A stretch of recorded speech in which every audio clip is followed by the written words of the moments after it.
നമസ്കാരം. 2026 ജനുവരി 1 മുതൽ 2026 ഡിസംബർ 31 വരെയുള്ള ഒരു വർഷക്കാലത്തെ ഗുണദോഷ സമ്മിശ്ര ഫലങ്ങളാണ് നമ്മൾ നോക്കുന്നത്. ഉത്രട്ടാതി നക്ഷത്രക്കാർക്ക്, മീനം രാശിയിൽപ്പെട്ട ഉത്രട്ടാതി നക്ഷത്രക്കാർക്ക് 7ര ശനിയുടെ കാലഘട്ടമാണ്.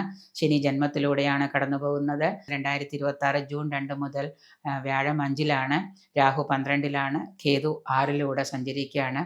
ഈ വർഷം നിങ്ങൾക്ക് നേട്ടങ്ങൾ ഉണ്ടായിരുന്ന ഒരു വർഷമാണ് 2025. ശനി അങ്ങനെയാണെങ്കിൽ പോലും എങ്കിലും നിങ്ങളുടെ ശ്രദ്ധക്കുറവ് മൂലം ധാരാളം സാമ്പത്തിക നഷ്ടങ്ങൾ നിങ്ങൾക്ക് വന്നു ചേരാം. വാഹനമാണെങ്കിലും വസ്തുവാണെങ്കിലും വാങ്ങുന്നതിലൊക്കെ നിങ്ങൾക്ക് സാമ്പത്തിക നഷ്ടങ്ങൾ ഉണ്ടാവാം. സ്പിരിച്വൽ ആയിട്ടുള്ള ചിന്തകളൊക്കെ പ്രവൃത്തികളൊക്കെ വർദ്ധിക്കുന്നതാണ്. ധാരാളമായിട്ട് സന്താനങ്ങളെ കാത്തിരിക്കുന്നവർക്ക് സന്താനയോഗം ഉണ്ടാകാം.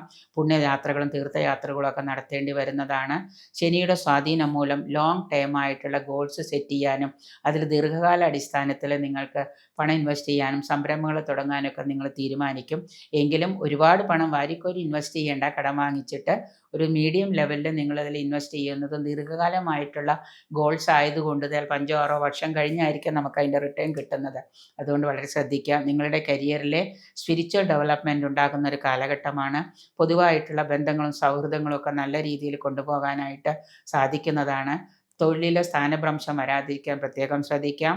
സ്ഥലം മാറ്റമോ അല്ലെങ്കിൽ അതുപോലെ തന്നെ ശമ്പള വർധനമൊക്കെ കിട്ടാൻ വേണ്ടിയിട്ട് നല്ലതുപോലെ പ്രാർത്ഥനകളൊക്കെ സ്വായത്തമാക്കാം.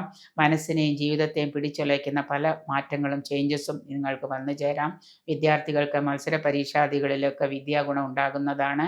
ജോലി കാത്തിരിക്കുന്നവർക്ക്, വിദേശത്താണെങ്കിലും നാട്ടിലാണെങ്കിലും ജോലി കാത്തിരിക്കുന്നവർക്ക് ഉദ്യോഗം ചെറുതാണെങ്കിലും ഉദ്യോഗം ലഭിക്കാം. ദീർഘദൂര യാത്രയും മറ്റും ചെയ്യേണ്ടതായിട്ട് വരുന്നുണ്ട്. കുടുംബസ്വത്ത് കൈവശം വരികയോ പൈതൃക സ്വത്ത് അനുഭവയോഗ്യമാവുകയൊക്കെ ചെയ്യുന്ന വർഷമാണ്. മൊത്തത്തിൽ നാട്ടിലാണെങ്കിലും വിദേശത്താണെങ്കിലും ഉള്ളവർക്ക് ഈ ശനിയുടെയും വ്യാഴത്തിൻ്റെയും ഗോചരമൊക്കെ പല മാറ്റങ്ങളും കൊണ്ടുവരുന്നതാണ്. എങ്കിലും ഇതിൽ കൂടുതൽ നേട്ടങ്ങൾക്കായിട്ട് പ്രാർത്ഥനകളൊക്കെ സ്വായത്തമാക്കുക.